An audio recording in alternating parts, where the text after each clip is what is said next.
Beneath the bustling streets of our modern cities lies a silent, forgotten world, an intricate web of tunnels, channels, and reservoirs crafted by hands thousands of years ago. These hidden marvels, built with astonishing precision, once quenched the thirst of empires, fueled the growth of civilizations, and even decided the fate of wars. Yet today, most of us walk right over them without a second thought. What if I told you that the secrets buried beneath our feet could rewrite what we know about human ingenuity? This is the story of the invisible infrastructure of the ancient canals, cisterns, and the systems beneath the streets that not only sustained life but shaped the course of history. Picture this: Rome at the height of its power, its grandeur unmatched. But what truly kept the city alive wasn't just its armies or emperors, it was the aqueducts snaking across the landscape, delivering fresh water to 1 million people. Or Petra, the rose-red city carved into cliffs where hidden channels turned a desert into an oasis. These weren't just feats of engineering, they were acts of survival, of vision. And here's the astonishing part: many of these systems still stand today, whispering their secrets to those who listen. How did they do it without modern tools, without blueprints as we know them? How did ancient builders create networks so advanced that some remain in use even now? This journey isn't just about marveling at the past, it's about understanding what these ancient systems can teach us. In a world grappling with water scarcity and crumbling infrastructure, the solutions of our ancestors might hold the key to our future. Their ability to harmonize with nature, to design for longevity, to think centuries ahead, these are lessons we've forgotten but desperately need to relearn. So let's step into the shadows beneath our feet, where the echoes of the past meet the challenges of tomorrow. By the end of this video, you'll never look at a city street the same way again. The ground beneath you isn't just dirt and stone, it's a living archive of human brilliance. Long before modern pumps and pipelines, the fate of civilizations rested on something far simpler yet infinitely more precious: water. In the Fertile Crescent of Mesopotamia, where the Tigris and Euphrates rivers carved life into the desert, the world's first engineers faced a paradox: too much water could drown their crops, too little could starve them. Their solution, a network of canals so precise, so deliberate, that it turned barren land into the birthplace of agriculture. These weren't just ditches in the dirt, they were the arteries of an empire, distributing water with a fairness that echoed the laws of Hammurabi himself. And it wasn't just Mesopotamia. Half a world away, in the Indus Valley, builders crafted reservoirs and drainage systems so advanced that even today, archaeologists marvel at their foresight. Streets were laid out in grids, with hidden channels beneath to whisk away monsoon rains, a testament to a society that didn't just react to nature, but danced with it. What's striking isn't just the ingenuity, but the universality of this challenge. From the stepwells of India, where intricate staircases descended to meet rising groundwater, to the Kanats of Persian tunnels that tapped mountain springs and carried water for miles without a single drop lost to evaporation, ancient engineers shared a common language: adaptation. They studied the land like physicians taking a pulse, working with slopes, seasons, and soil rather than against them. Take the Nabateans, who turned the harsh cliffs of Petra into a water-harvesting masterpiece. By carving channels into rock faces and funneling rainwater into vast cisterns, they didn't just survive the desert, they thrived in it, creating a trading hub where camels and caravans could drink deep. But perhaps the most profound lesson lies in what these systems reveal about power. Controlling water wasn't just about survival, it was about influence. When the Romans built their aqueducts, they weren't merely quenching thirst, they were demonstrating dominance. A city with fountains, baths, and flowing sewage wasn't just functional, it was a statement. Clean water became a currency, a way to unite far-flung territories under the banner of civilization. And when those systems failed, as they did during sieges or droughts, entire kingdoms could crumble. The Maya of Central America learned this the hard way. Their towering temples still stand, but their reservoirs, once the pride of kings, lie silent, a reminder that even the grandest monuments are meaningless without the invisible infrastructure that sustains them. So what does this mean for us today? In an era of climate uncertainty, the past whispers a warning and an opportunity. Ancient water systems weren't just built to last, they were built to learn. The Inca, for instance, designed their canals with curves to slow water's flow, preventing erosion while nourishing terraced fields. No concrete, no steel, just stone and wisdom. As we face our own water crises, perhaps the answer isn't just in newer technology, but in older truths. After all, the greatest legacy of these ancient engineers isn't the stones they left behind. It's the proof that humanity, when pushed to the edge, can always find a way to bend nature to its will without breaking it.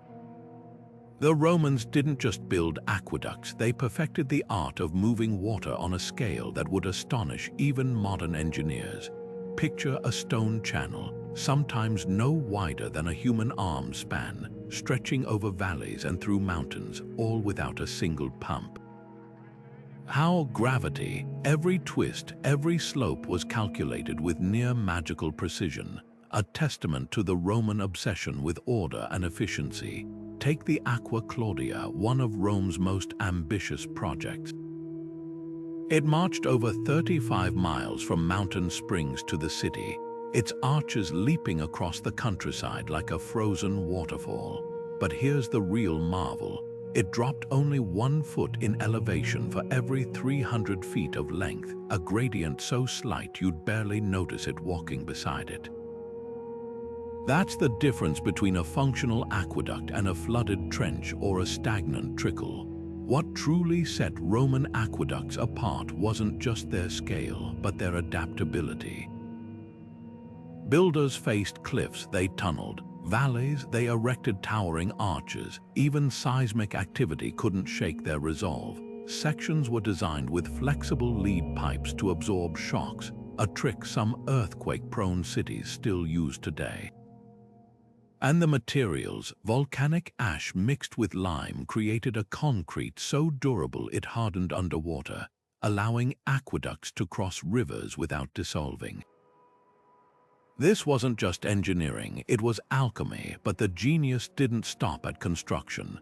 Romans treated water like a public right, not a privilege. Distribution towers split flows equally to baths, fountains, and private homes, while settling tanks filtered out sediment. They even installed bronze control valves to reroute water during repairs, a level of foresight that put some modern utilities to shame. And when aqueducts reached cities, they didn't just serve the elite. Public latrines, fed by constant flows, turned sanitation into a shared civic pride. The legacy, look around, from the arched viaducts of medieval Europe to the gravity-fed reservoirs of New York City, Roman principles still flow through our pipes. Even the word aqueduct whispers their influence, Latin for water road, a reminder that the greatest infrastructures aren't just functional, they're philosophical. The Romans didn't just move water, they moved humanity forward, proving that a civilization's strength isn't measured in armies, but in how it sustains life itself.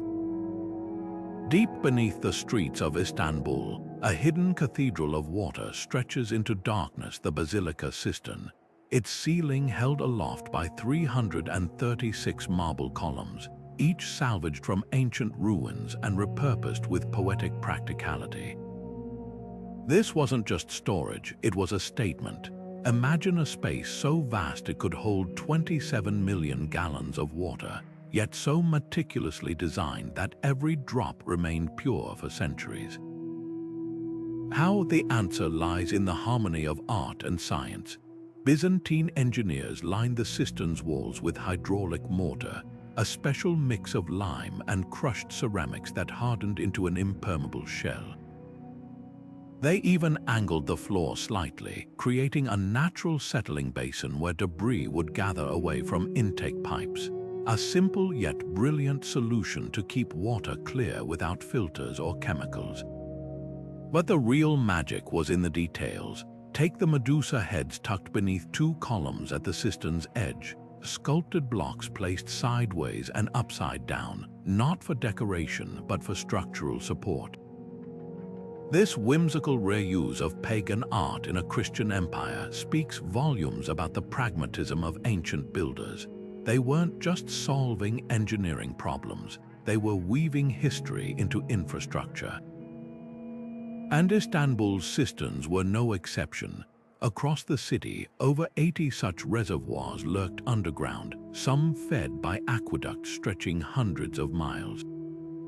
When drought struck or enemies besieged the walls, these secret water banks became lifelines, allowing Constantinople to outlast rivals through sheer ingenuity. Jerusalem's engineers faced a different challenge. In a land where rain fell seasonally and enemies lurked beyond every hill, they carved cisterns directly into bedrock bell-shaped chambers that collected runoff from rooftops and streets. The key to their success, a thin layer of plaster, infused with ash to repel algae and bacteria, coating every surface. Some cisterns even featured wind catchers, clever vents that circulated air to prevent stagnation. These weren't just tanks, they were living systems designed to mimic nature's own purification methods. What's most striking is how these ancient builders turned necessity into artistry. In Ramla, Israel, the Crusaders built the Pool of Arches, its vaulted ceiling supported by rows of pillars that cast shimmering reflections on the water, a functional space that doubled as a subterranean palace. Or consider the stepwells of India, where staircases descended like inverted pyramids, transforming water collection into a social ritual. Every culture approached storage differently, yet all shared one insight: water deserved reverence. Today, as modern cities drain aquifers and waste resources, these silent chambers beneath our feet offer a quiet rebuke. They remind us that infrastructure need not be invisible, that utility and beauty can flow together, just as water once did through the hands of those who understood its true worth. High in the cliffs of Petra, where the desert sun bakes the stone to a fiery glow, the Nabateans performed what might be called hydrological alchemy, turning scarcity into abundance. Their secret, a network of channels so precisely carved into the rose-red rock that even today, you can trace the paths where water once danced from mountain to city. But this wasn't just about digging trenches. Every twist, every slope, every inch of these canals was a calculated act of survival in one of the harshest environments on Earth. The Nabateans didn't fight the desert, they listened to it. Take the way they captured rainfall, not just from the ground, but from the very cliffs themselves. By carving slender channels along vertical rock faces, they transformed entire mountainsides into colossal funnels. When rare storms swept through, water would cascade down the stone, channeled into gutters so narrow you could barely fit your hand inside. These weren't random scratches, they followed natural fractures in the rock, a marriage of geology and human foresight, and the angle's perfection.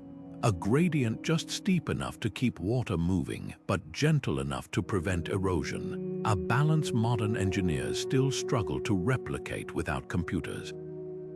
But capturing water was only half the battle. The real genius lay in how they stored it. Hidden beneath Petra's streets lay vast cisterns, their mouths disguised as ordinary paving stones. Some were lined with waterproof plaster mixed with ash, a primitive but effective sealant. Others were hewn directly into bedrock, cool and dark to minimize evaporation. And then there were the diversion dams, low walls built across seasonal riverbeds to slow flash floods, forcing water to seep into underground reservoirs rather than vanish into the sand. What's most striking isn't just the engineering, but the philosophy behind it.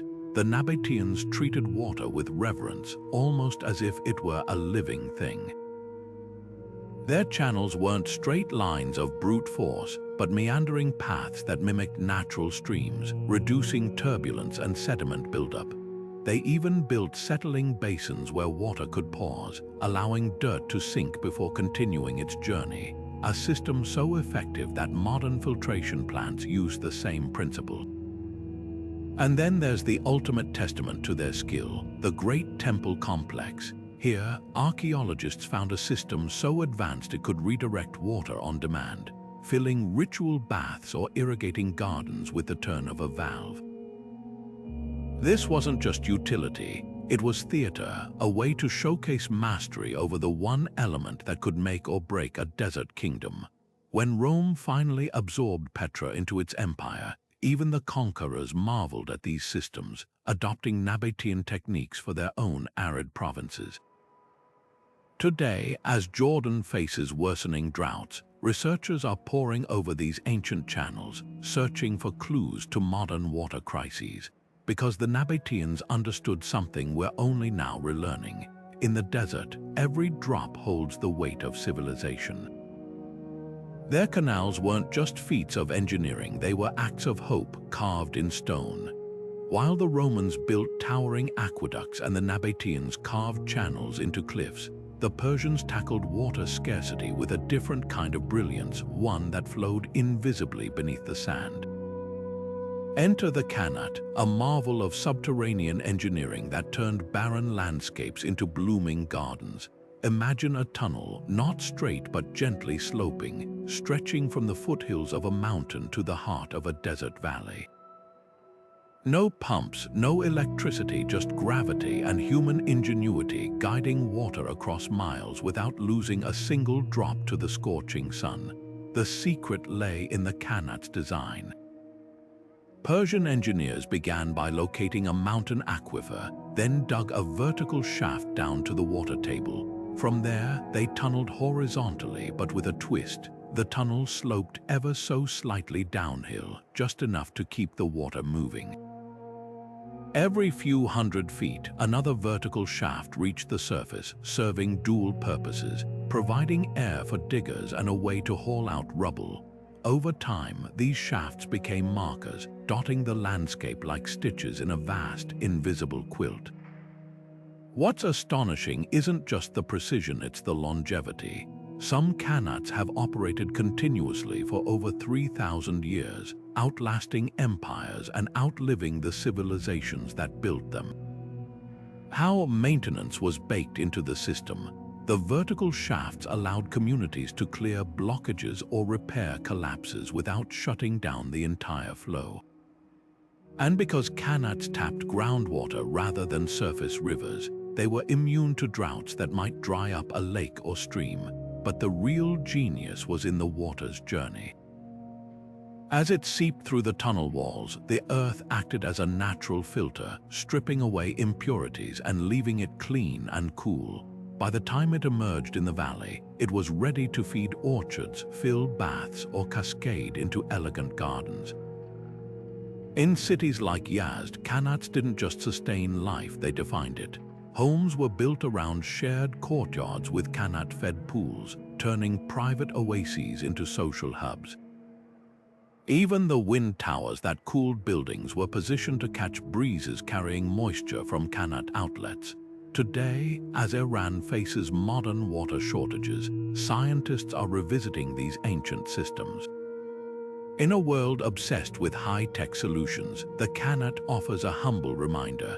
Sometimes the most sustainable answers lie not in forcing nature to conform, but in working quietly within its rhythms. The Persians didn't conquer their environment, they conversed with it, and in that dialogue they found a way to make the desert bloom. beneath the vibrant chaos of modern Naples lies a hidden world, a maze of tunnels so vast it mirrors the city above. This subterranean labyrinth began not as a secret passage, but as a lifeline. Over 2,000 years ago, Greek colonists carved the first channels into the soft tufa stone, creating aqueducts to funnel fresh water from distant springs. But what started as practical infrastructure would transform again and again, adapting to the needs of each era like layers of sediment piling up through time. By the Roman era, these tunnels had expanded into a sprawling network, some wide enough for workers to walk through while maintaining the flow. Ingenious builders lined the walls with waterproof mortar, ensuring not a drop was wasted as water traveled to public fountains and patrician villas. But when the Roman Empire crumbled, the tunnels found new purpose. During medieval sieges, Neapolitans retreated underground, using the passages to move unseen and even launch surprise attacks. Hidden staircases connected homes to the tunnels below, turning them into escape routes during invasions, a trick that saved countless lives when foreign armies stormed the city walls. The tunnel's darkest chapter came during World War II. As bombs rained down on Naples, these ancient corridors became shelters for thousands. Families huddled in chambers carved centuries earlier, their walls echoing with whispers and prayers. But even here, ingenuity persisted. Locals expanded tunnels, digging makeshift chapels and even classrooms to maintain some semblance of normalcy. After the war, the underground world took on a more sinister role. Smugglers used the passages to move black market goods, their routes twisting beneath unsuspecting streets. At one point, authorities discovered an entire underground stable where stolen horses were hidden, proof that the tunnels had become a shadow city with its own rules. Today, archaeologists still uncover surprises. Some passages lead to forgotten cisterns, their walls etched with centuries of graffiti Roman builders' marks beside wartime love letters. Others reveal strange artifacts, a cache of fascist-era propaganda, a Renaissance sculptor's discarded marble fragments, even remnants of ancient aqueduct pipes repurposed as medieval drainage tiles. The most haunting discovery, a chamber where the walls are studded with hollows not for storage, but for holding the bones of plague victims during the 1600s. What makes Naples' tunnels extraordinary isn't just their scale, but their resilience. Unlike static ruins, they've never been abandoned. Every generation finds a new use for them, from waterworks to bomb shelters to tourist attractions. Walking through them now, you can almost hear the echoes of history, the splash of Greek water carriers, the hurried steps of wartime fugitives, the hushed deals of smugglers. These tunnels remind us that cities aren't just built upward, they grow downward too, their deepest layers holding memories long after the streets above have forgotten. Perched on a knife-edge ridge in the Andes, Machu Picchu shouldn't exist. This stone city clings to cliffs where rain lashes the mountainsides and earthquakes ripple through the ground like waves. Yet after 500 years, its fountains still whisper with water, the secret, an hydraulic system so precise, so resilient, that it defies the very geography meant to destroy it. Unlike the Romans with their mortar or the Persians with their tunnels, the Inca worked with a simpler truth. Water follows gravity and stone outlasts everything.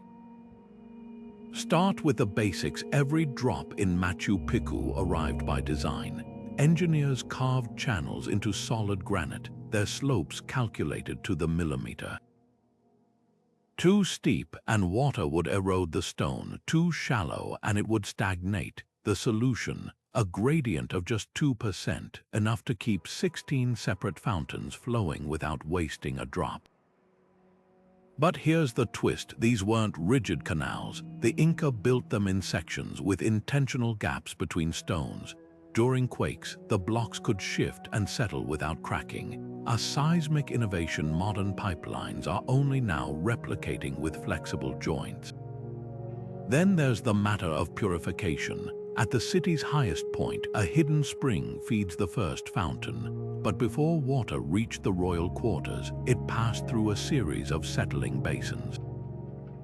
The Inca understood what we often forget. Clean water isn't just about filters, it's about time. By slowing the flow and letting debris sink naturally, they achieved purity without chemicals or machinery. And when torrential rains threatened to overwhelm the system, overflow channels diverted excess water harmlessly down terraces, turning potential disaster into irrigation for crops below. Perhaps the most startling revelation lies in what the Inca didn't build. No reservoirs, no pumps. Instead, they orchestrated the entire system to match nature's rhythms. Dry season, the channels ran quieter but never dry. Wet season, the same stones that guided gentle streams could handle raging torrents. Modern engineers studying the site have noted something humbling. Our concrete culverts fail where Inca stonework endures. The difference, they didn't fight the mountain, they collaborated with it. Today, as climate change alters rainfall patterns, Machu Picchu's legacy offers more than just admiration, it offers answers. In Peru's Sacred Valley, farmers are reviving ancient canals to combat drought. In cities plagued by flooding, planners look to Inca terraces as models for runoff control. The lesson isn't just in the stones, but in the philosophy behind them. Infrastructure shouldn't conquer nature. It should converse with it. High in the Andes, where the clouds kiss the peaks, that conversation has been flowing uninterrupted for centuries. Beneath the fairy tale landscape of Cappadocia, where wind-carved spires and cave hotels draw tourists today, lies a far more astonishing sight. Entire cities stacked underground, some descending as deep as 18 stories. These weren't just temporary hideouts, they were meticulously planned metropolises, complete with stables, wineries, and even churches, all designed to sustain thousands for months at a time. Picture a honeycomb of tunnels, chambers, and vertical shafts, each element serving a purpose so precise it would make modern urban planners envious. But why carve a life into the earth? The answer lies in the very rock itself, a soft volcanic tuff easy to dig yet strong enough to support cavernous spaces, and a landscape so exposed it made hiding the only defense against invading armies. Start with the basics of survival. Every inch of these subterranean cities was engineered to outlast sieges. Circular stone doors weighing up to a ton could roll across tunnel entrances like bank vaults, sealing inhabitants safely inside. Ventilation shafts, some stretching hundreds of feet upward, were cleverly disguised as natural wells to avoid detection while funneling fresh air to the deepest levels. And water, ingenious. Underground rivers were tapped through shafts, but the real marvel was in storage. Cisterns lined with waterproof clay held reserves for droughts, while condensation channels collected moisture from the cool cave walls, a passive water harvesting technique still studied by engineers today. But these cities weren't just functional, they were adaptable. Archaeologists have found evidence of neighborhoods, distinct levels where different social classes lived, connected by narrow corridors that could be blocked off during attacks. Kitchens featured vented chimneys that dispersed smoke through hidden outlets, preventing plumes from betraying their location. Even livestock had their own underground stables, with troughs carved directly into the floor and ventilation shafts angled to keep the air breathable. The most haunting spaces, the churches, deep beneath the surface, illuminated by flickering oil lamps. Entire basilicas were chiseled into the rock, their walls adorned with fading frescoes of saints and crosses. These weren't just places of worship, they were psychological lifelines, a way to maintain hope during months of confinement. In Derinkuyu, the largest known underground city, a missionary school and baptismal font suggest these tunnels weren't just for hiding, they were meant to preserve culture when the world above turned hostile. What's striking isn't just the scale, but the foresight. Passages were intentionally winding to confuse invaders, with low ceilings forcing attackers to crouch, making them vulnerable. Storage rooms held not just food, but seeds, proof that residents planned to rebuild after emerging. And the cities weren't isolated. Tunnels miles long connected them, creating a subterranean network that could shuffle populations between settlements like pieces on a chessboard. Today, as we face modern threats from pandemics to climate disasters, Cappadocia's underground cities offer more than just historical intrigue. They remind us that resilience isn't just about strength, it's about creativity. These builders didn't just endure, they reimagined what a city could be, turning the very earth into both shield and sanctuary. Walking their dimly lit tunnels now, you can almost hear the echoes of 1,000 whispered conversations, a testament to humanity's endless ability to adapt, even when forced to live in the dark. Rome's Cloaca Maxima wasn't just a sewer, it was a declaration. When the Etruscans first carved this colossal channel through the heart of the city in the 6th century before the Common Era, they weren't just draining swamps, they were laying the foundation for an empire. Picture a stone-lined tunnel wide enough for a Roman wagon, its vaulted ceiling channeling the filth of 1 million people toward the Tiber River. But here's what's remarkable, parts of it still function today, 2,500 years later, buried beneath modern Rome like a silent witness to history. How did a civilization without concrete or computers build something so enduring? The answer lies in their understanding of two forces, gravity and civic pride. The genius of the Cloaca Maxima wasn't just its scale, it was its simplicity.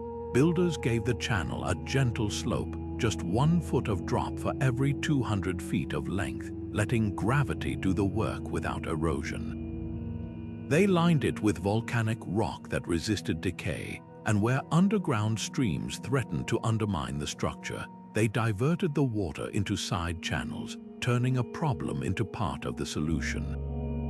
But the real innovation was psychological. By transforming a smelly necessity into a public monument, with arched entrances visible around the city, the Romans made sanitation a source of collective pride.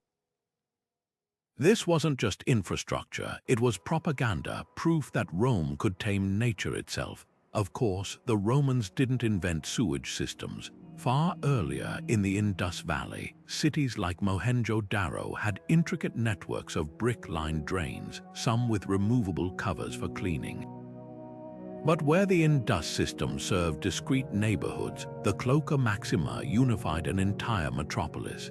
Its success spawned imitations across the empire, from the underground sewers of Londinium to the soaring arches of the Pont du Gard in France, which carried fresh water atop a sewer channel, a dual-purpose masterpiece. The consequences were profound. Where ancient Athens suffered plagues from stagnant waste, Rome enjoyed relative health.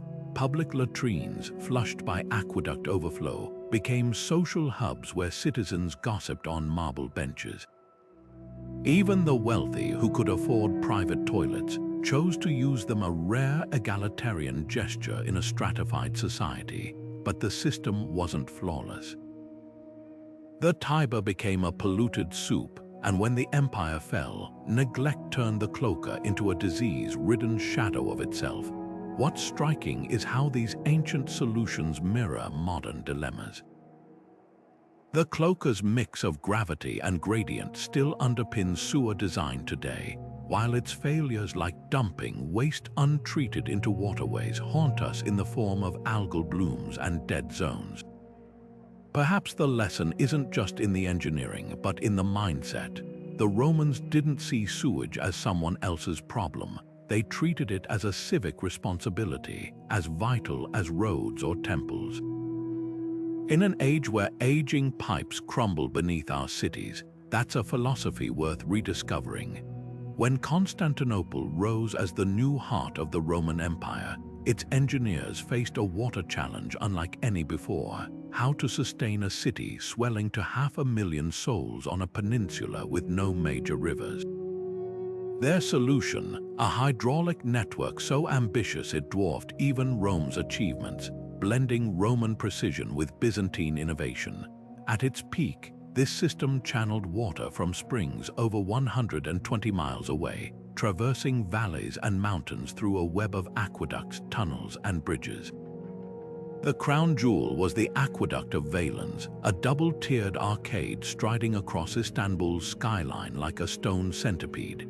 But what truly set Byzantine engineering apart wasn't just the delivery of water.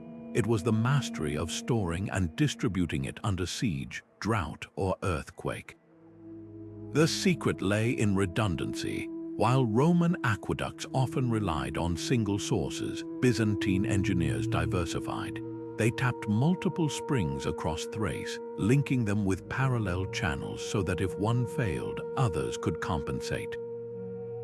Gravity remained the driving force, but the Byzantines refined the math. Their aqueducts boasted gradients as slight as 1 foot per mile, a feat requiring near superhuman surveying skills. And when terrain demanded it, they didn't just bridge gaps, they burrowed. The 260-foot-long tunnel near the village of Balagerm remains a marvel, its walls still bearing the pick marks of crews who dug from opposite ends, meeting in the middle with barely an inch of error. Yet aqueducts were only half the story. Constantinople's genius shone in its cisterns, vast underground cathedrals like the Basilica Cistern, where columns salvaged from pagan temples stood guard over dark waters. These weren't mere tanks, they were climate-controlled reservoirs. The subterranean placement kept water cool and algae-free, while layered filtration systems, sand, charcoal, and porous stone, purified it without chemicals. Some cisterns even featured inverted ceilings to trap condensation, recycling evaporated moisture back into the supply. During the infamous Avar siege of 626, when invaders cut aqueducts for months, these hidden reserves saved the city. The system's resilience wasn't accidental. Byzantine engineers designed for chaos. Pipes included sedimentation chambers to trap debris from wartime sabotage. Cistern outlets were elevated, ensuring the cleanest water flowed first during shortages. Even the famous closed-circuit distribution, where excess water recirculated rather than being wasted, reveals a mindset centuries ahead of its time. Today, as Istanbul's modern pipes strain under population growth, archaeologists and hydrologists are poring over these ancient blueprints. The lesson: great cities aren't just built on water, they're built on foresight. The Byzantines didn't just anticipate crises, they engineered around them, leaving behind a legacy not of stone and mortar, but of adaptability itself.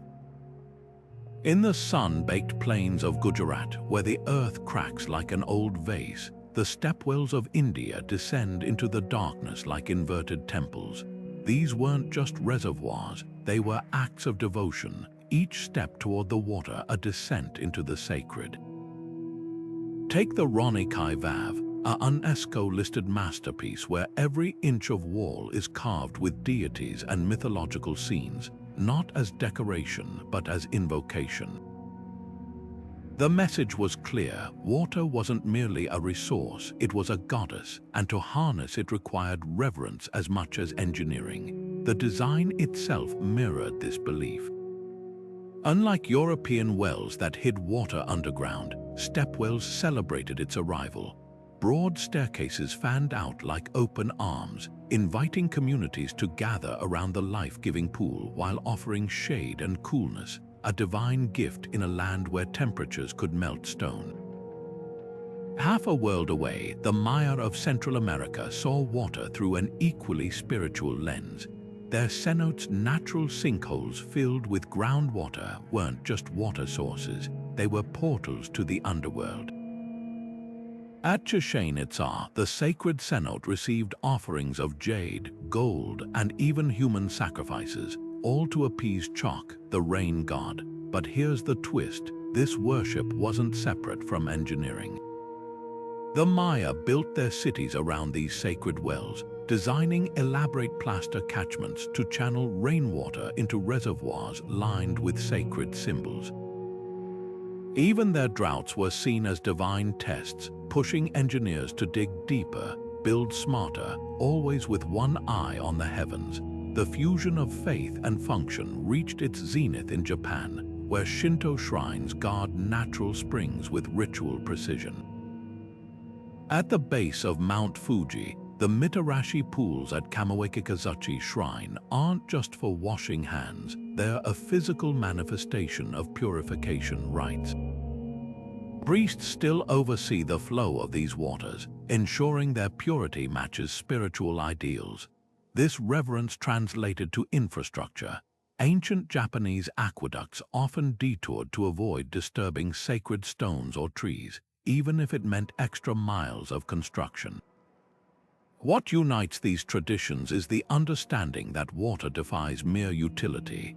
The Romans might have built aqueducts to showcase imperial power, but in these cultures, every canal, every cistern, every well was a prayer made tangible. Modern hydrologists studying these sites note something startling. The holiest springs tend to be the purest, protected for centuries by taboos stronger than any law.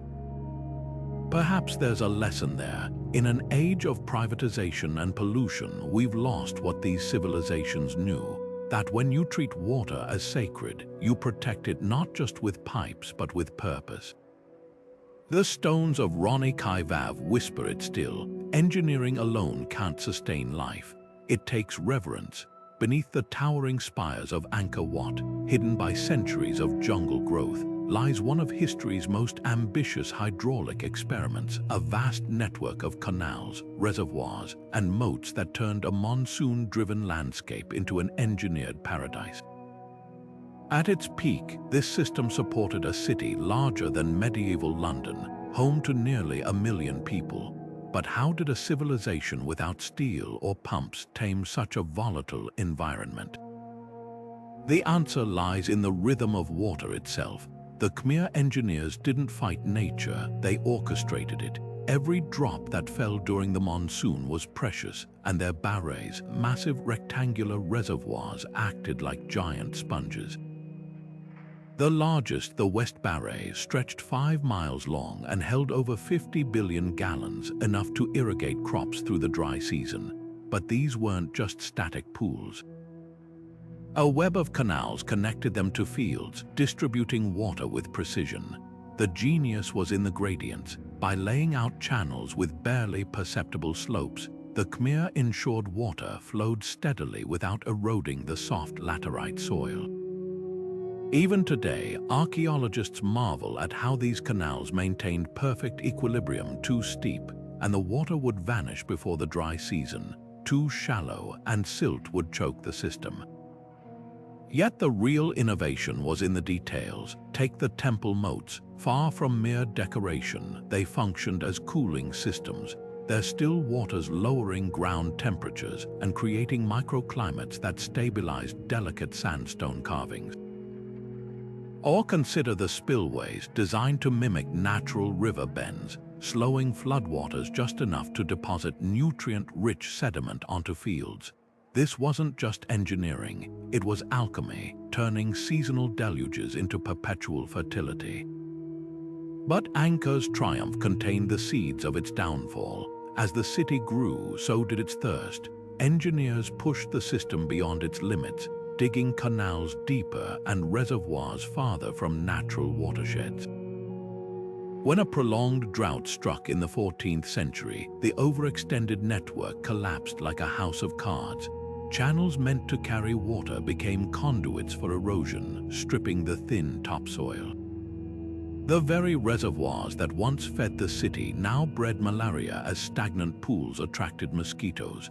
And then came the final blow, a shift in trade routes that made maintaining this hydraulic marvel seem less vital. What makes Angkor's story so haunting isn't just its scale, but its familiarity. Like modern cities sucking aquifers dry or diverting rivers until they vanish, the Khmer learned too late that no engineering can substitute for balance. Yet there's hope in their legacy. Today, Cambodian farmers are reviving ancient Khmer techniques, using small-scale canals and flood retention ponds to combat climate volatility. The stones of Angkor whisper a warning but also a promise. Water forgives those who listen to its rhythms. The canals may lie forgotten, but their lessons flow on. The Minoans of Crete didn't just build palaces, they engineered ecosystems.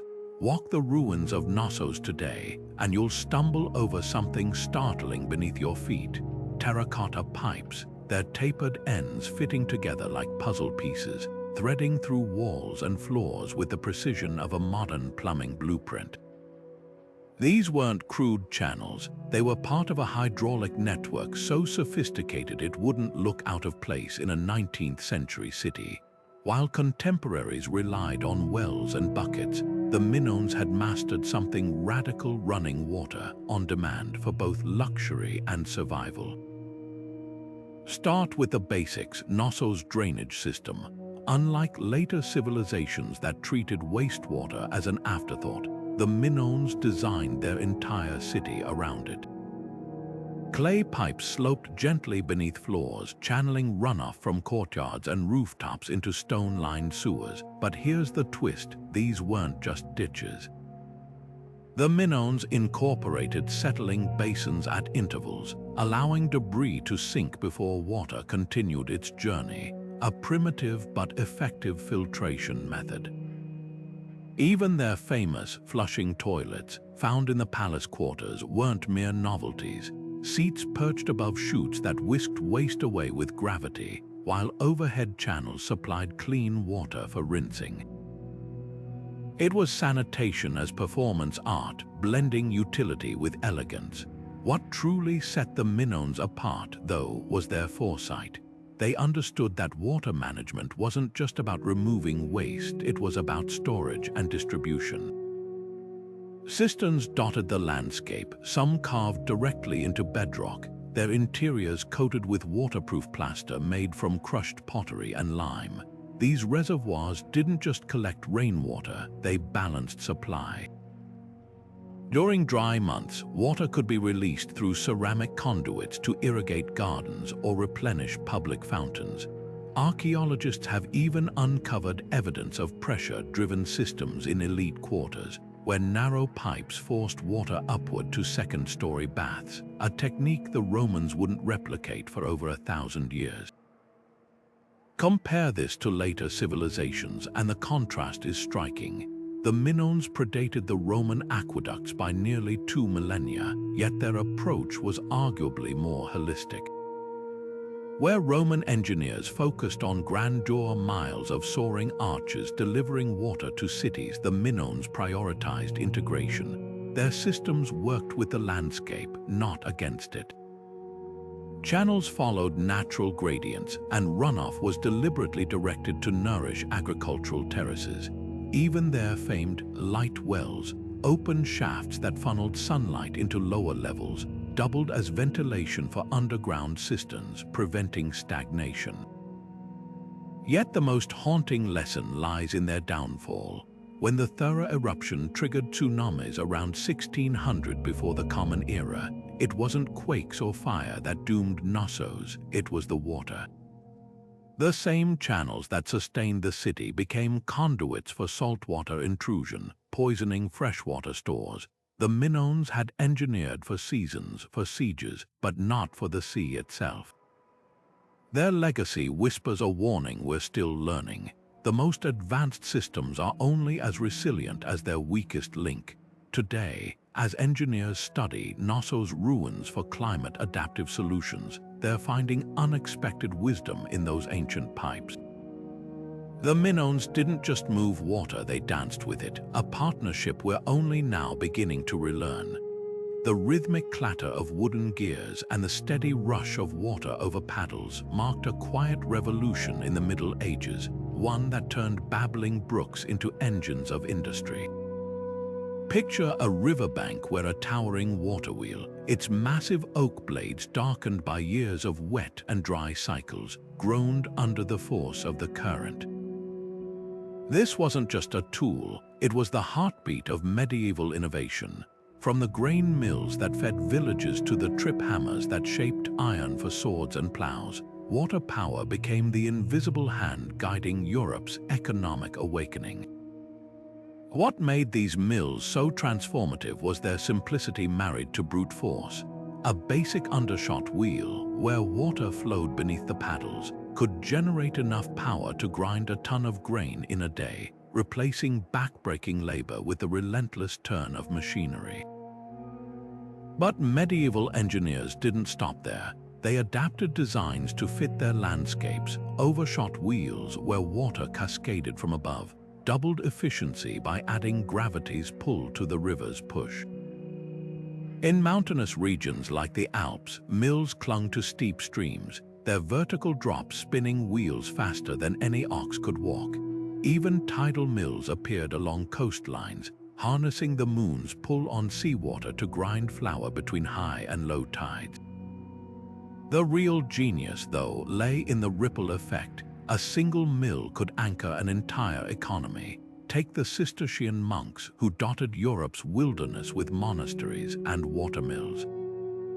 Their systems didn't just grind wheat, they powered fulling mills for wool production, sawmills for timber, and even ore-crushing mills for mining.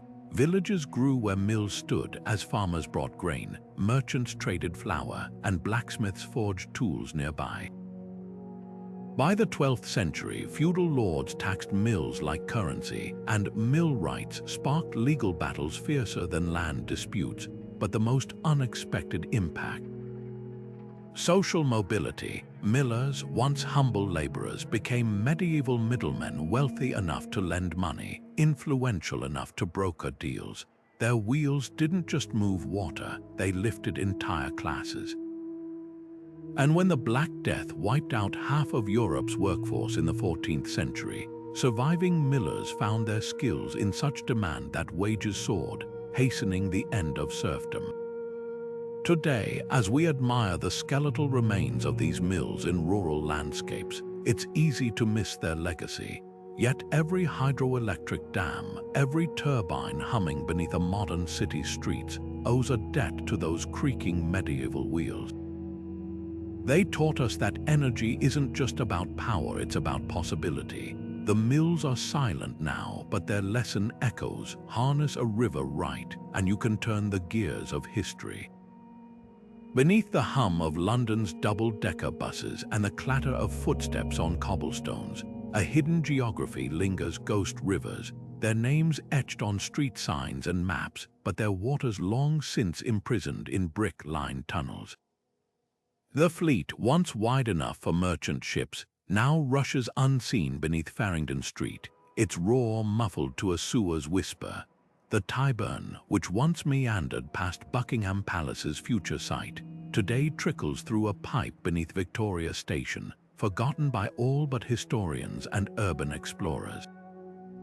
These weren't just streams, they were lifeblood, shaping medieval London's growth before becoming victims of it. The story of how London buried its rivers is a tale of progress and paradox. As the city swelled in the 18th and 19th centuries, its waterways became open sewers, choked with the waste of a booming population. The Great Stink of 1858, when the Thames grew so foul that Parliament soaked its curtains in lime to block the smell, forced a reckoning. Engineer Joseph Bazalgette didn't just build sewers. He engineered a subterranean shadow of the city's lost hydrology, repurposing riverbeds as drainage channels. The Fleet's Valley became a conduit for waste, its banks entombed in Victorian brick. But here's the irony: in hiding these rivers, Bazalgette preserved them. His tunnels followed their ancient curves, a secret homage to geography beneath the grid of streets.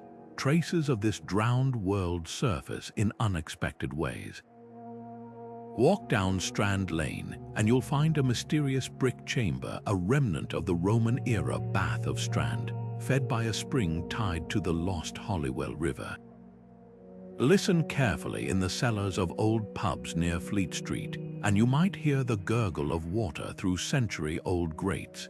Even London's architecture betrays its aquatic past. The curve of Farringdon Road, that's the Fleet's former bank. The dip in Piccadilly, a tribute to the Tyburn's long-vanished meander, yet the most haunting relics lie in the language. Londoners still say they're crossing the Fleet when they pass Ludgate Circus, though the river vanished from sight 150 years ago. Holborn derives from Holborn, Old English for stream in the hollow. These linguistic fossils hint at a deeper truth. Cities have long memories, even when their rivers don't. Today, as climate change brings heavier rains, London's buried rivers are reasserting themselves. Basements flood along forgotten watercourses, and Victorian sewers overflow into the Thames after downpours. In response, architects are proposing radical undoing, daylighting the Fleet in places, restoring fragments to the surface as parks and canals. It's a poetic twist. The same waterways once deemed too filthy to see might soon become green oases in a congested city. The lesson: nature might be buried, but it's never truly gone. London's lost rivers remind us that every city is built on layers, not just of stone and soil, but of choices, compromises, and the enduring power of water to shape our world, whether we see it or not. Venice floats like a dream on the Adriatic, its marble palaces and winding canals defying logic. But this fairy tale city has always been at war with the very element that defines it. Beneath the gondolas and postcard-perfect bridges lies an endless struggle, a dance with water that began 1,600 years ago when refugees fleeing invaders drove wooden stakes into muddy islands and declared them home. Those first settlers understood something profound. To live here wasn't to conquer water, but to negotiate with it. Fast forward to today, and that negotiation has become a desperate fight against time, tides, and climate change. Start with the foundations. Venice isn't built on solid ground. It perches atop millions of alder wood pilings, hammered deep into the lagoon's clay. The trick: submersion. Salt water preserves the wood, petrifying it into stone-like hardness over centuries. Walk into the basement of any centuries-old palazzo, and you'll find these ancient timbers still bearing the city's weight. But wood alone couldn't solve Venice's existential problem: rising water. By the Middle Ages, the city was already sinking, its buildings slowly flooding as the soft lagoon floor compressed. The solution: incremental lifts. Venetians would tear up floors, add layers of marble or brick, and rebuild, a process repeated so often that some doors now open onto staircases leading nowhere, relics of long-raised ground levels. Then came the Aqua Alta, the infamous high tides that transformed St. Mark's Square into a shallow lake. For centuries, Venetians treated these floods as inevitable, donning rubber boots and propping walkways on sawhorses.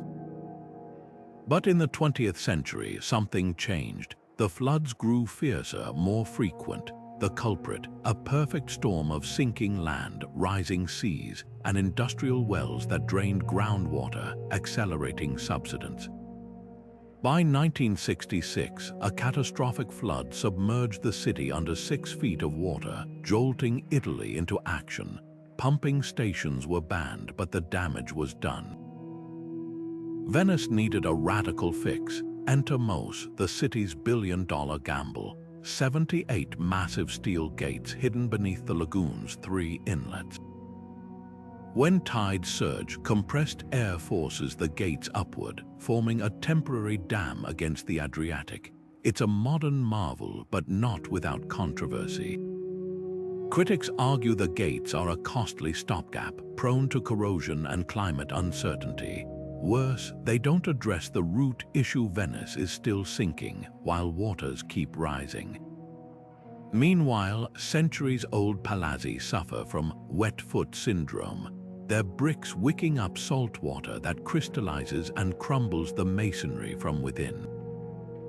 Yet hope persists in unexpected places. Local artisans still craft terrazzo floors with impermeable resins, a modern twist on ancient techniques. Researchers inject seawater into the aquifer below Venice, attempting to buoy the city like a ship in dry dock. And every year, volunteers replant seagrass in the lagoon, restoring natural buffers against waves. The lesson: Venice's survival hinges not on fighting water, but on relearning its oldest skill, adaptation. The gondoliers know it best. When the tide comes in, you don't resist. You adjust your stroke, ride the current, and keep moving forward.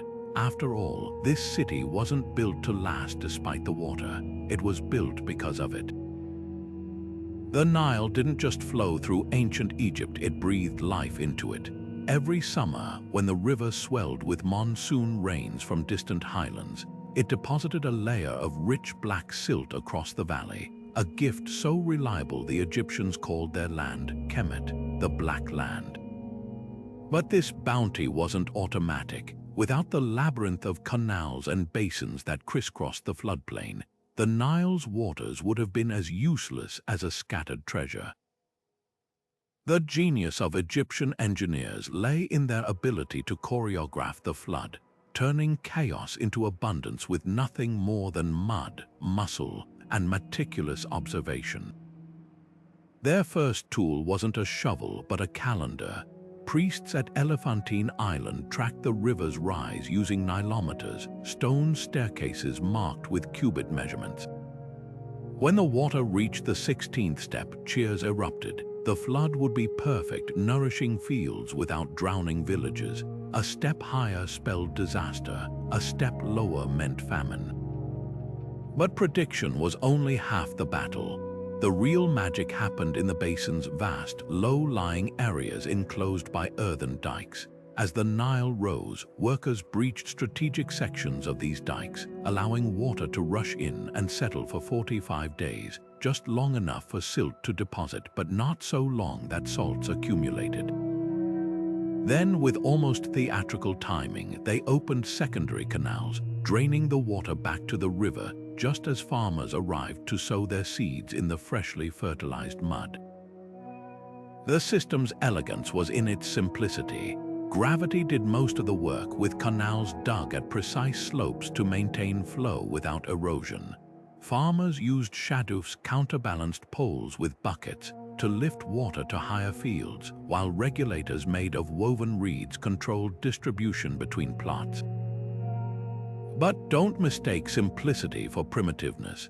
The Egyptians understood concepts modern hydrologists still study: how to prevent waterlogging, how to use sediment as natural fertilizer, even how to design canals that reduced evaporation in the scorching sun. What's astonishing is how little this system changed for millennia. From the Old Kingdom to the Roman era, the basic design endured, a testament to its perfection. When Herodotus visited Egypt in the 5th century before the Common Era, he marveled that farmers harvested their crops with less labor than anyone else in the world, all because they'd turned the Nile's rhythm into a science. Yet the true legacy of Egypt's canals isn't just in their engineering, but in their philosophy. Unlike later empires that sought to dominate rivers with dams and levees, the Egyptians saw themselves as partners with the Nile. Their gods weren't conquerors of water, but embodiments of it. Happy, the flood deity, was both giver and taker. This reverence translated to infrastructure that worked with nature's cycles rather than against them. Today, as modern Egypt struggles with Aswan Dam-induced silt shortages and salinization, those ancient basins whisper a warning. The greatest civilizations don't fight their rivers, they listen to them. Beneath the scorching sands of the Sahara, where temperatures could turn a water skin to steam by midday, the wells of Timbuktu weren't just holes in the ground. They were lifelines carved into the earth with mathematical precision. Picture a caravan of 1,000 camels, their humps sagging under salt and gold, trudging toward the city's silhouette through waves of heat. For these traders crossing the world's harshest desert, reaching Timbuktu meant more than just another market. It meant survival, all thanks to the hidden geometry of water beneath their feet. The secret lay in the well's depth. While shallow pits evaporated under the relentless sun, Timbuktu's engineers dug deep, sometimes over 100 feet, until they struck the water table with unerring accuracy. But depth alone wasn't enough. The real innovation was in the well's cylindrical shape, their walls reinforced with hardened clay to prevent collapse. This wasn't guesswork. Builders mixed clay with crushed termite mounds, a local trick that created a mortar tougher than concrete under the desert's dry heat. And the positioning, each well was strategically placed along caravan routes, spaced a day's journey apart, close enough to prevent dehydration, far enough to maximize trade stops. Water extraction was its own art. Caravans didn't just lower buckets, they used a pulley system of woven palm fibers, strong enough to hoist gallons yet gentle on the ropes that might fray under friction. The wells' mouths were often shaded by palm thatch roofs, slowing evaporation while providing respite for exhausted travelers. And here's the surprise, these weren't solitary sources. Timbuktu's wells formed an underground network, linked by subterranean channels that balanced the water table across the region. If one well ran low, others could compensate, a hydraulic insurance policy written in sand and sweat. The social impact rippled as far as the trade routes themselves. Control over a well meant control over wealth, and Timbuktu's guardians became power brokers. They charged no toll for water, an ancient Saharan code, but caravans paid in knowledge, leaving behind manuscripts, maps, and gossip from distant lands. This exchange turned Timbuktu's wells into more than water sources. They were information hubs where a trader from Cairo might share news with a scholar from Andalusia over a shared gourd of cool, life-giving water. Yet the well's greatest legacy might be their impermanence. Unlike stone aqueducts or metal pipes, these earthen structures demanded constant care. Communities held annual well-digging festivals, where young men competed to deepen shafts while elders checked clay linings for cracks. It was maintenance as ritual, a reminder that survival in the Sahara wasn't about conquering nature, but cooperating with it. Today, as modern boreholes drain ancient aquifers, Timbuktu's wells whisper a lesson we're only now relearning. The deepest solutions aren't always the most complicated. Sometimes they're just the ones that listen to the earth. China's Grand Canal didn't just stretch across the landscape, it stitched an empire together. Picture a waterway so vast it could bridge the distance from New York to Florida, dug entirely by hand over centuries. This wasn't just a feat of engineering, it was a masterclass in bureaucratic brilliance.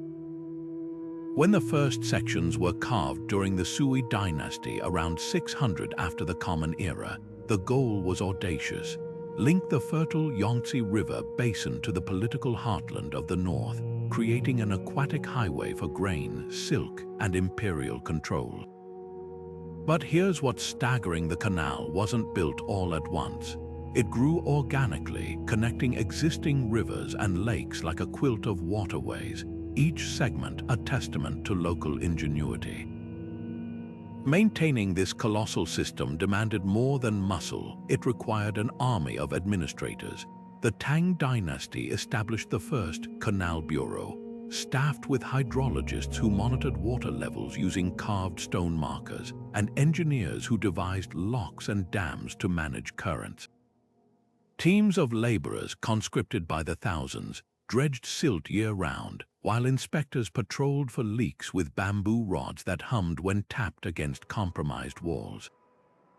The canal even had its own postal service swift boats carrying officials who could override local governors to prioritize grain shipments. This wasn't just infrastructure, it was a parallel government flowing as steadily as the water itself. The economic impact was seismic. At its peak, the canal moved over 3 million tons of grain annually, feeding a capital city whose population rivaled modern-day London. Merchants thrived in canal-side cities like Hangzhou, where warehouses bulged with porcelain and tea destined for distant markets, but the real power lay in symbolism. Emperors used the canal as a leash when regions rebelled. They could choke off their grain supply with a single order. One Ming dynasty ruler even staged elaborate processions aboard dragon boats, floating south to inspect his domain while subjects lined the banks in forced reverence. Yet the canal's genius lay in its adaptability. Unlike Roman aqueducts rigid in their grandeur, the Grand Canal evolved. When the Yellow River flooded and shifted course, a recurring catastrophe, engineers rerouted entire sections overnight. They built reservoirs to buffer droughts and designed spillways that diverted floodwaters into farmland. In winter, crews broke ice with weighted sledges, ensuring the flow never ceased. Today, as cargo ships still glide past thousand-year-old stone bridges, the canal whispers a lesson modern planners are only now relearning. True resilience isn't about defying nature, but dancing with it. The waterway that unified China isn't just a relic, it's a mirror, reflecting how civilizations rise and fall on the strength of their invisible foundations. Beneath the glittering boulevards and gilded monuments of Paris, a shadow city stretches for over 200 miles, a labyrinth of tunnels so vast it could wrap around the island of Manhattan 4 times. While tourists line up to glimpse the famous bone-lined corridors of the catacombs, few realize these passages began as the very foundation of the city itself. In the 12th century, limestone miners chiseled away in darkness, extracting the creamy white stone that built Notre Dame and the Louvre, unknowingly hollowing out a mirror image of the rising metropolis above. But when the quarries were abandoned centuries later, Paris didn't just fill them with bones, it infused them with its rebellious spirit. During the 18th century, as overcrowded cemeteries burst their walls, spilling decaying corpses into the streets, the city made a macabre decision: relocate 6 million skeletons to the empty tunnels. Workers stacked femurs and skulls into eerie patterns, turning plague pits into something resembling a Gothic chapel. But the catacombs quickly became more than a graveyard. Revolutionaries used them to smuggle weapons during the uprisings of 1789, their footsteps echoing past walls of anonymous dead.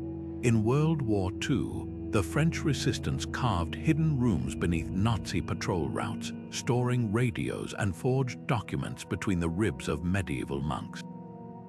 Even the tunnel's graffiti tells stories, from 19th century quarrymen's crude carvings to elaborate murals left by secret societies holding candlelit meetings in the 1960s. The most surprising chapter, the catacombs as an underground arts district.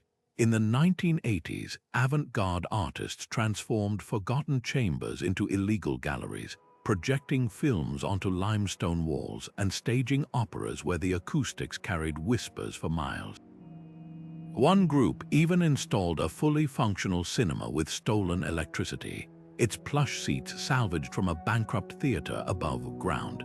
Police raids were frequent, but the cataphiles' urban explorers who know every uncharted passage always seemed one step ahead, shifting their installations deeper into the maze.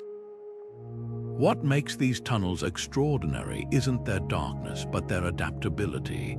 Like the city above, they've been constantly reinvented, quarry to ossuary, hideout to canvas. Today, as engineers pump concrete into unstable sections to prevent collapses under posh arrondissements, they're not just shoring up tunnels, they're preserving a palimpsest of Parisian history, written in stone, bone, and defiance. The next time you stroll the Champs-Élysées, remember, the real heartbeat of the city isn't the traffic or the crowds, it's the slow drip of water through ancient limestone, the echo of 1,000 untold stories rising from the depths. Beneath the modern sprawl of Mexico City lies a ghostly reflection of Tenochtitlan, the Aztec capital that once floated like a dream upon Lake Texcoco. Imagine a city of canals and causeways, where gardens bloomed on artificial islands and aqueducts of carved stone carried fresh water from distant springs.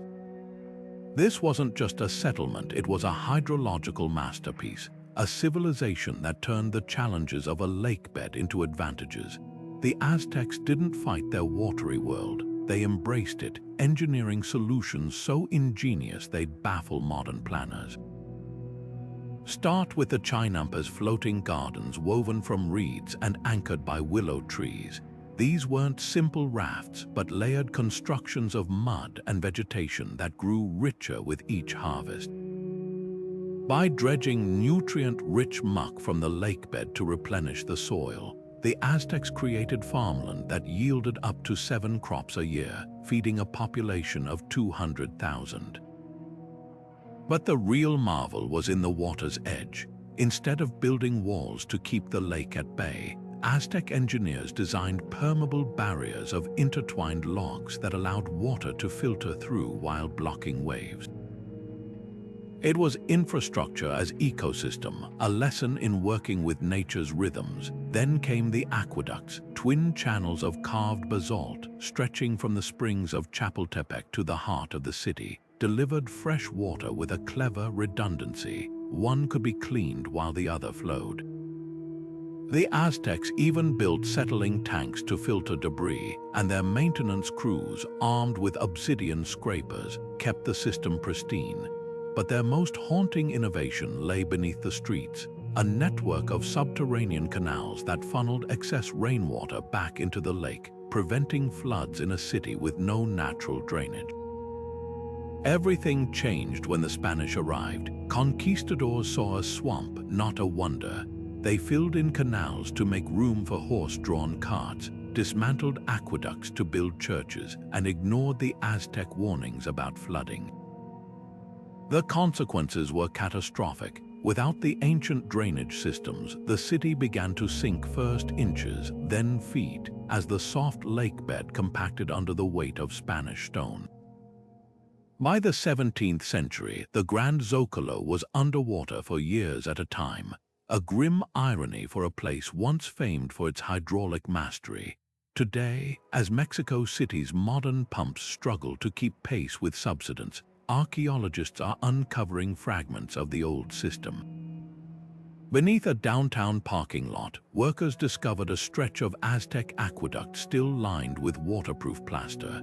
In Xochimilco, farmers still tend chinampas using centuries-old techniques, their harvests a living link to the past. The lesson isn't just about engineering, it's about humility. The Aztecs understood their environment in a way the colonizers never did. Their city wasn't built on water, it was built with it, a partnership we're only now beginning to relearn as modern streets buckle and pipes burst under the weight of history. Beneath the sun-baked cliffs of Malta, where the Mediterranean sun turns limestone to gold, lies a secret that kept civilizations alive, hidden lakes of crystal-clear freshwater, cradled in the island's porous rock like jewels in a vault. The Blue Grotto, with its dazzling azure waters, is just the visible tip of a vast subterranean network, a labyrinth of flooded caverns and tunnels carved by nature over millennia. But for the ancient Maltese, these weren't scenic wonders, they were lifelines, ingeniously harnessed to turn this rocky island into a thriving stronghold. The key to Malta's survival was its geology. Rainwater, instead of pooling on the surface, seeped through the island's soft limestone, filtering naturally until it collected in underground chambers. By the time it reached these hidden reservoirs, it was pure enough to drink, no modern filtration required. The Phoenicians, who settled here around 700 before the Common Era, were the first to master this hidden hydrology. They carved channels to divert runoff into cisterns, some large enough to hold a year's supply for entire villages. But it was the Romans who elevated water storage to an art form. Beneath the floors of their villas, they built intricate systems of interconnected cisterns, lined with waterproof mortar so effective that many still hold water today, 2,000 years later. The real masters of Malta's underworld, though, were the Knights of St. John. When they arrived in the 16th century, they found an island under siege, not just by Ottoman fleets but by drought. Their solution, a network of subterranean galleries painstakingly chiseled into the rock to tap hidden aquifers. The most astonishing of these, the Wignacourt Aqueduct, funneled water through miles of tunnels to the capital, Valletta, using nothing but gravity. But the knights didn't stop there. They repurposed ancient Phoenician cisterns beneath fortresses, creating emergency reserves that could withstand years of blockade. During the Great Siege of 1565, when Ottoman forces surrounded Malta, these hidden lakes meant the difference between surrender and survival. What's haunting is how these ancient systems mirror modern challenges. Today, as Malta's groundwater dwindles and seawater creeps into wells, engineers are revisiting those old cisterns, studying their natural filtration and storage capacity. In some villages, farmers still use Phoenician-era channels to irrigate fields, their stones worn smooth by centuries of use. The lesson isn't just about technology, it's about perspective. The ancient Maltese didn't see an island cursed by scarcity. They saw one blessed with invisible abundance. Their legacy whispers a truth we're only now relearning. Sometimes the most precious resources aren't the ones we can see, but the ones we're taught to find. The ocean covers most of our planet, yet for ancient sailors and coastal communities, its endless blue expanse held a cruel irony, an abundance of water they couldn't drink. Thirst could kill as surely as any storm, driving civilizations to desperate ingenuity. One of the earliest solutions emerged from simple observation. Sunlight could turn seawater into vapor, leaving salt behind. Greek sailors in the 4th century before the Common Era hung sponges inside clay pots floating on salt water. As the sun heated the pots, moisture evaporated, condensed on the cooler sponge, and dripped into a collection chamber, a primitive solar still. It wasn't fast, maybe a cup of fresh water per day, but for sailors adrift, it meant survival. Half a world away, the Minoans of Crete took this concept further. Their palaces featured stone-lined basins where seawater was poured over heated rocks, accelerating evaporation. The steam rose into clay funnels, cooling into drinkable water, a process so effective that similar designs appear in Egyptian medical texts for purifying saline-laden well water. But the real breakthrough came from the Persian Gulf, where date palm growers faced a paradox. Their soil was fertile, but irrigation with seawater would poison it. Their answer, porous clay jars buried in sand. As seawater seeped through the microscopic pores, salt molecules, too large to pass, were trapped, while fresh water trickled into collecting vessels below. These filters weren't just functional, they were communal, with entire villages maintaining shared desalination stations near oases. The Romans, ever the engineers, scaled these ideas to staggering heights. Along the arid North African coast, they built massive greenhouse-like structures, stone basins topped with sloping glass panels. Seawater poured into the basins would evaporate under the sun, condense on the cooler glass, and slide down into channels leading to cisterns. A single facility could produce hundreds of gallons daily, sustaining frontier garrisons and farming colonies. But the most surprising innovation came from China's Song dynasty, where alchemists experimenting with salt production stumbled onto distillation. By boiling seawater in iron cauldrons and channeling the steam through bamboo pipes cooled by river water, they achieved what no one had before: a continuous flow of fresh water, a concept that wouldn't reappear in Europe for another 800 years. Yet for all their brilliance, these methods shared a common flaw: energy intensity. Solar stills required vast space and time, while boiling demanded scarce fuel. That's why ancient desalination remained a niche solution, never replacing rivers or rain. But the legacy of these early experiments endures. Modern solar desalination plants in Chile's Atacama Desert still use Minoan-inspired rock beds, and ceramic filters descended from Persian designs now purify water in disaster zones. The ancients may not have conquered the ocean's salt, but they left us something more valuable: proof that where there's ingenuity, even the sea's undrinkable depths can yield life.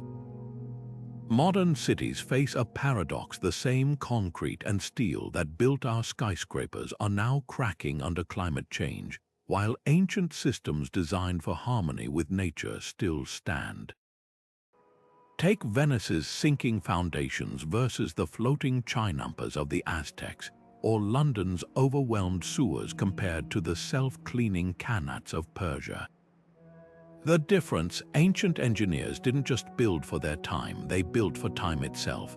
Now, as urban planners grapple with flooding, drought, and crumbling infrastructure, they're turning to these old blueprints not as relics but as revolutionary models. Consider Philadelphia's Green City initiative, where engineers are replacing asphalt with permeable pavement inspired by Roman self-draining roads. Like the cobblestones of Pompeii, which channeled rainwater through gaps in the stone, these modern surfaces reduce runoff by letting water seep back into the earth. Meanwhile, in Singapore, architects study the stepwells of India, their shaded, terraced designs now reimagined as urban rain gardens that slow stormwater while creating public spaces. Even Tokyo's massive underground flood tunnels echo the cisterns of Constantinople, using gravity and storage to tame deluges that would otherwise swamp the streets. But the most profound lessons aren't just about engineering, they're about mindset. The Nabateans didn't see Petra's desert as a barrier, they saw it as a partner, carving channels that worked with the landscape's natural fractures. Today, cities like Los Angeles are adopting this philosophy, replacing concrete flood channels with sponge streets that mimic desert arroyos, absorbing water during storms and releasing it during droughts. Similarly, Dutch engineers combating rising seas looked to the floating villages of ancient Cambodia, where homes rose and fell with the Mekong's tides, a concept now guiding Amsterdam's amphibious housing. Yet the true genius of ancient systems lay in their simplicity. The Inca's earthquake-resistant canals, built with loose-fitting stones, required no maintenance for centuries. Compare that to modern pipes bursting under minor seismic shifts. In Tucson, Arizona, farmers now revive these techniques, using unlined acequias that, like their Andean ancestors, let water seep into aquifers while irrigating crops. It's a stark contrast to industrial agriculture's sealed irrigation pipes, which waste billions of gallons to evaporation and leaks. Perhaps the most urgent lesson comes from the failures. Angkor's collapsed reservoirs warn against over-engineering, while the buried rivers of London remind us that hiding water doesn't tame it. As cities like Miami sink into rising seas, they're heeding these cautions, daylighting forgotten streams and restoring wetlands as natural buffers. The past whispers a clear truth. Resilience isn't about controlling nature, but collaborating with it. The aqueducts and cisterns we admire weren't just feats of strength, they were acts of humility, acknowledging that water, in the end, always wins. Our choice isn't whether to adapt, but how wisely we'll listen to those who already did. From Rome's aqueducts to the Kanats of Persia, These ancient water systems were far more than just feats of engineering. They were acts of defiance against the limits of geography, whispers of dialogue between human ambition and the natural world. The aqueducts didn't just quench Rome's thirst, they became the veins of an empire, carrying not just water but the very idea of civilization itself. The Kanats of Persia, hidden beneath the desert, turned barren landscapes into oases of trade and scholarship, proving that ingenuity could bloom even in the harshest soil. And the stepwells of India, they transformed the mundane act of drawing water into a sacred ritual, their carved walls reminding us that survival and spirituality have always been intertwined. What's humbling is how these systems reveal a universal truth. The greatest civilizations weren't just built on power or wealth, but on their ability to listen to the land. The Nabateans didn't conquer the desert, they conversed with it, carving channels that followed the whispers of rock and rain. The Inca built their canals like conversations with earthquakes, leaving gaps for the earth to shift without breaking. These weren't just solutions, they were partnerships, agreements struck between human need and natural law. Today, as reservoirs dry up and pipes crumble, their lessons echo louder than ever. We've spent centuries trying to dominate water with concrete and steel, only to watch our cities flood or parch. But the past offers another way, not control, but collaboration. Imagine if modern megacities embraced the Roman ethos of public water as a shared right, or the Khmer approach to monsoon floods as a gift rather than a threat. What if our infrastructure, like the Byzantine cisterns, blended function with beauty, reminding us that water is worthy of reverence, not just exploitation? The irony is that some of the most advanced solutions are already buried beneath our feet. In arid regions, farmers are reviving ancient rainwater harvesting techniques to combat drought. Urban planners are studying the self-cleaning qanats to reduce maintenance costs. Even the humble shadowy, a counterbalanced lever used since pharaonic times, is being rediscovered as a low-energy irrigation tool in developing nations. The answers aren't just in new technology, but in old wisdom. So here's the challenge these invisible infrastructures leave us. Can we stop seeing water as a resource to extract and start treating it as a rhythm to join? The stones of Petra, the tunnels of Constantinople, the chinampas of Tenochtitlan, they all whisper the same plea. Water isn't just something we use, it's what we're made of. And if we listen closely, the past might just guide us toward a future where our cities don't just survive, but thrive, just as theirs did. What ancient techniques inspire you? Drop your thoughts below and let's keep this conversation flowing. And if you've enjoyed this journey through history's hidden veins, hit subscribe. We've only scratched the surface.